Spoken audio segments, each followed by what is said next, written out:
जय श्री कृष्णा। प्रिय दर्शकों, आप सभी का स्वागत है हमारे इस YouTube चैनल पर। दर्शकों, 2018 के बाद से आप परिस्थितियों को बहुत तेजी से बदलता हुआ देख रहे हैं। यदि आप थोड़ी देर के लिए विचार करेंगे तो 2018 की दुनिया और 2022 की दुनिया के अंदर एक बहुत बड़ा फर्क आपको देखने को मिलेगा। और ये फर्क कोई साधारण फर्क नहीं है, ये असाधारण फर्क है जो हमें महसूस अवश्य हो रहा है।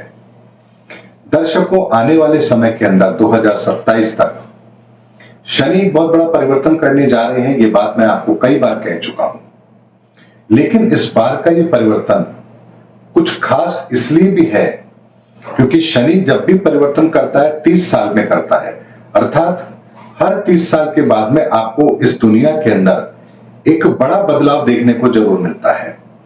आप चाहे 2020 से 30 साल पहले, उससे 30 साल पहले या उससे 30 साल पहले उस टेन्योर को, उस कालखंड को आप देखेंगे तो आपको दुनिया के अंदर आता हुआ एक परिवर्तन साफ साफ महसूस होगा। लेकिन इस बार का परिवर्तन महत्वपूर्ण क्यों है? क्योंकि इस बार इस पूरे संसार के अंदर एक महायुद्ध भी होगा। और महायुद्ध इसलिए भी होगा क्योंकि ये युद्ध सदियों में होता है, ऐसा महायुद्ध है। और ये महत्वपूर्ण क्यों है और ये क्यों होगा, इसके संदर्भ में भी मैं आपको आकलन अवश्य देता हूं। दर्शकों, जब भी ब्रह्मांड के अंदर ग्रहों की कोई विचित्र परिस्थिति बनती है, इस संसार के अंदर बड़े परिवर्तन अवश्य होते हैं। और बड़े परिवर्तन को करने के लिए सबसे महत्वपूर्ण जो ग्रह है वो शनि ही है।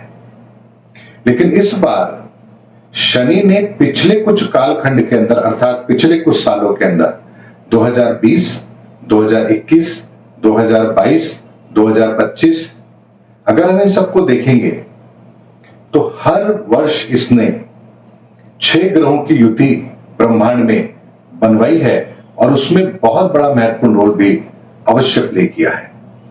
दर्शकों, 6 ग्रहों की युति जब भी ब्रह्मांड में बनती है, कुछ विशेष परिस्थितियों का जन्म होता है और लगातार हर साल इस तरह की परिस्थितियों का जन्म लेना ये अपने आप में एक बहुत बड़ा संकेत देता है कि पूरे विश्व के अंदर एक बहुत बड़ा बदलाव अवश्य आने वाला है। और इस बार का ये बदलाव, अर्थात इस बार का ये महायुद्ध बहुत महत्वपूर्ण भी होगा। और महत्वपूर्ण इसलिए भी होगा क्योंकि पहले जो 2 विश्व युद्ध हुए उसमें बहुत सारे देश ऐसे थे जो स्वतंत्र नहीं थे, जिनकी अपनी इच्छा नहीं थी कि वो युद्ध में शामिल हो या ना हो, बल्कि वो देश जिन लोगों के अधीन थे उन लोगों ने जैसी युद्ध में भूमिका निभाई वैसी ही परिस्थितियों का सामना उन्हें करना पड़ा। भारत भी प्रथम विश्व युद्ध और द्वितीय विश्व युद्ध के अंदर स्वतंत्र नहीं था। लेकिन इस महायुद्ध के अंदर इस समय पर यदि हम देखें तो एक भी देश गुलाम नहीं है और हर देश स्वतंत्र है। और इस समय पर ऐसी परिस्थितियों का निर्माण होने जा रहा है कि हर देश इस महायुद्ध में अवश्य शामिल होगा। जैसा महाभारत काल में हुआ था कि लड़ाई तो कौरवों और पांडवों की थी, लेकिन संसार का प्रत्येक देश उसमें सम्मिलित हुआ था, चाहे फिर वो कौरवों की तरफ हो या पांडवों की तरफ। ठीक ऐसी ही परिस्थिति इस विश्व की बनती जा रही है, जहां 2 विचारधाराएं ठीक एक दूसरे के सामने होंगी और ये महायुद्ध भी उसी समय आरंभ होगा।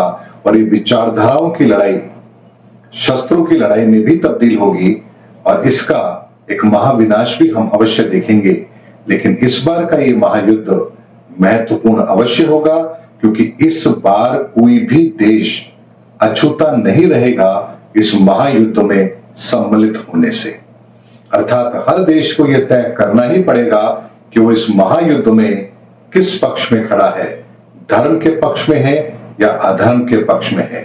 और इसीलिए विवेक, नीति, न्याय और ईमानदारी के साथ जो निर्णय लेगा, परिस्थिति का अवलोकन करेगा, वही अपने आप को धर्म के रास्ते पर आगे ले जा पाएगा।